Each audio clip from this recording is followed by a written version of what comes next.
Привет всем самоделкиным. Хочу показать процесс ремонта дополнительного вентилятора кондиционера BMW X5. Карлсон здесь сложный, со своим процессором, таходатчиком и асинхронным мотором, который меняет скорость вращения в зависимости от температуры радиатора, вернее сказать конденсатора.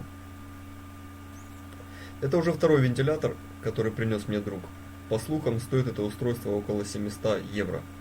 И хватает его лет на 5. Первый уже стоит на машине и добросовестно вращается. В нем, как и во всех, неисправность была типовая. Завод-изготовитель засунул внутрь слишком маленький подшипник, то ли 201, то ли еще меньше. Не я его менял, не знаю. Подшипник быстро изнашивается, вентиль начинает люфтить и в конце концов подклинивает и выжигает полевой транзистор Q7 и его обвязку.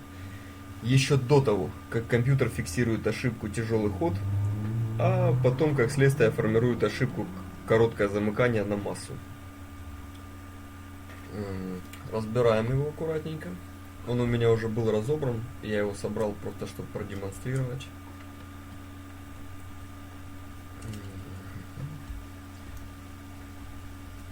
Есть определенные нюансы разборки.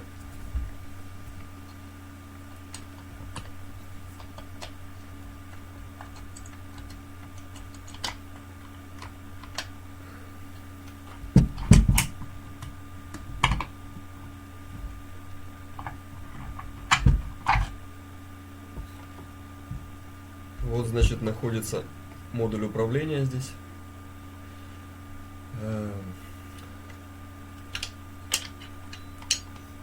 Он залит чем-то вроде полиуретана, такая мягкая резина. Поэтому для того, чтобы добраться до нужных деталей, нужно аккуратненько деревянным шпателем убрать полиуретан. А для того, чтобы извлечь плату из алюминиевого кожуха, который служит радиатором, нужно аккуратно подковыривая, начиная вот с этих вот мест, плоской отверточкой, немножко выгиная алюминиевый радиатор, его вытащить. Будут слышны неприятные звуки типа хруста. Это нормально, потому что плата приклеена теплопроводящим каким-то таким клеем к радиатору. Вот этими местами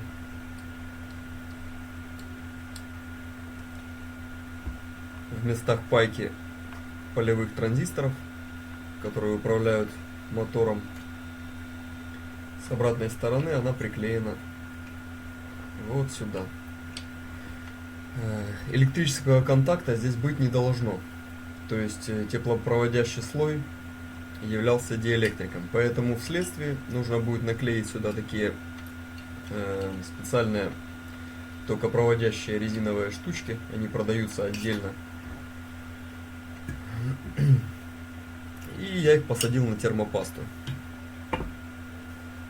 В процессе замены подшипника, как правило, не удается аккуратно снять магнит тахогенератора. Вот он.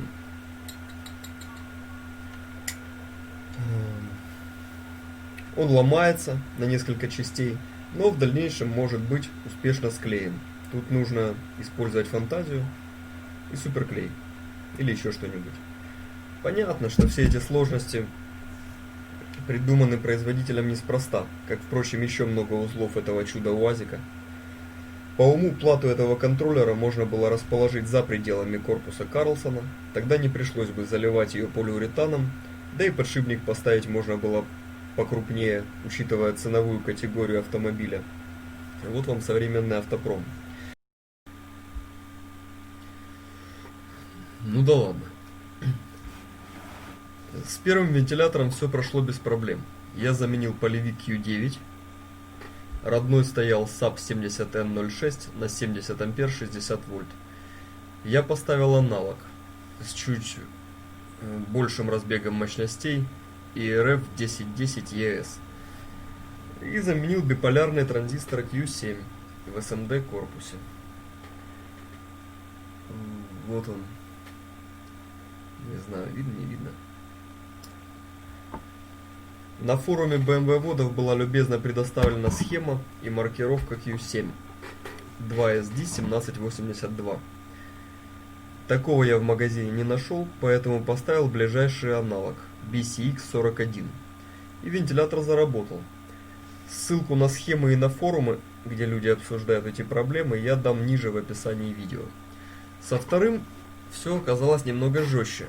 Во-первых, пришлось заменить вздутый C22. Ну и пробитый Q9. Звонился накоротко. Все переходы. После замены Q9 и кондера он сделал несколько оборотов и ушел в ошибку казана массу. Опять пробился Q9. Кроме того, при замерах обнаружил оборванный 10-омный резистор. Вот в этом месте он расположен. Между D7 и стабилитроном. Что я еще обнаружил? Транзистор Q7, который я в этот раз не менял. На первом вентиляторе он был явно пробит. Здесь явного пробоя я не обнаружил, но сейчас при замерах значит, показывает обрыв на одном из НП переходов. Сейчас поставлю на паузу, возьму тестер и покажу.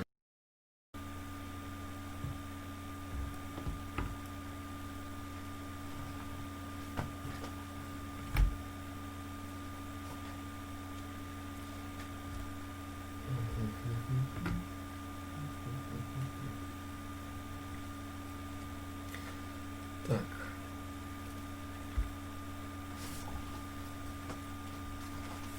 Чтобы было видно, значит, вот меряю на примере Q8. Такой же транзистор стоит. База у него от меня слева. И вот смотрим переход. База коллектор. База эмиттер. А вот Q7. Вот смотрим.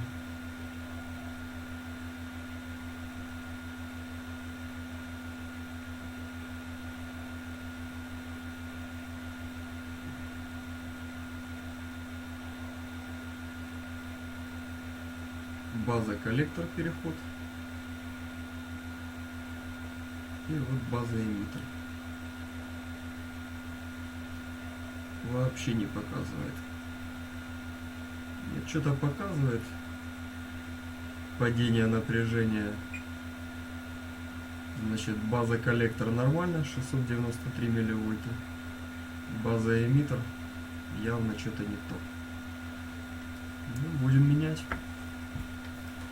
Работа достаточно тонкая, поэтому поставлю на паузу, не буду тратить время ролика. Так как SAP 70N06 выполнен в корпусе D2 PAC, вот таком вот,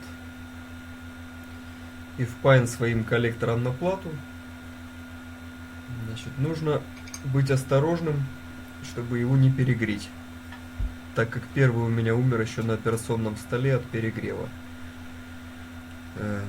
Пробовал паять станции, понял, что лучше просто мощным паяльником.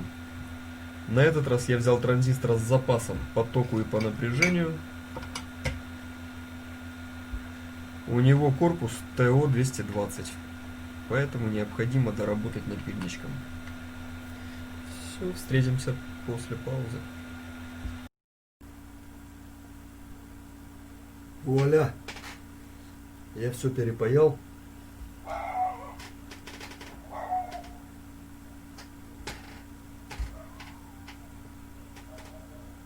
Вот новенький транзистор. Вот здесь впаян второй с двух сторон с обрезанным радиатором. Напомню, что в местах соприкосновения платы с радиатором я наклеил специальные теплопроводящие диэлектрические резиночки.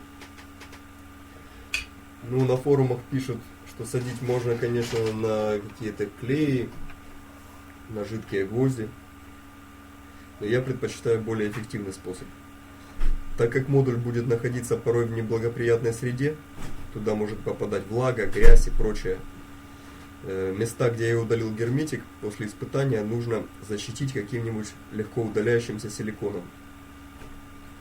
К сожалению, дальнейшая проверка возможна только на автомобиле, поэтому следующий дубль буду писать на телефон уже возле машины.